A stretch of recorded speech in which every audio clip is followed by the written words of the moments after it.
Hi everyone. Incoming quality supplier నుంచి వచ్చే ప్రతి రా మెటీరియల్ కాంపోనెంట్స్ ప్రొడక్షన్కి రిలీజ్ చేసే ముందు డిఫైన్ స్టాండర్డ్స్ ప్రకారం వెరిఫై చేయడమే ఇన్కమింగ్ క్వాలిటీ ఇన్స్పెక్షన్. ఈ ప్రాసెస్లో డ్రాయింగ్ మరియు స్పెసిఫికేషన్స్ వెరిఫికేషన్ ఉంటుంది, సర్టిఫికేట్ ఆఫ్ అనాలిసిస్ లేదా టెస్ట్ రిపోర్ట్ వ్యాలిడేషన్ ఉంటుంది, విజువల్ ఇన్స్పెక్షన్ ఉంటుంది, డైమెన్షనల్ మరియు ఫంక్షనల్ చెక్స్ కండక్ట్ చేయబడుతుంది. స్పెసిఫికేషన్స్కి మెటీరియల్ కన్ఫర్మ్ కాకపోతే మెటీరియల్ను ఎన్జీ స్టేటస్లో హోల్డ్ చేసి ప్రొడక్షన్కి రిలీజ్ చేయరు. ఇలా ఇన్స్పెక్షన్ చేయడం వల్ల లైన్ రిజెక్షన్ తగ్గుతాయి, రీవర్క్ మరియు స్క్రాప్ కంట్రోల్లో ఉంటుంది, ప్రొడక్షన్ కంటిన్యూటీ మెయింటైన్ అవుతుంది, కస్టమర్ కంప్లైంట్ అవాయిడ్ అవుతాయి.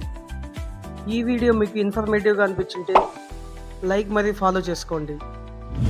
నెక్స్ట్ వీడియోలో ప్రాసెస్ క్వాలిటీ గురించి తెలుసుకుందాం. నెక్స్ట్ వీడియో కావాలంటే ప్రాసెస్ క్వాలిటీ అని కామెంట్లో తెలపండి. Thank you.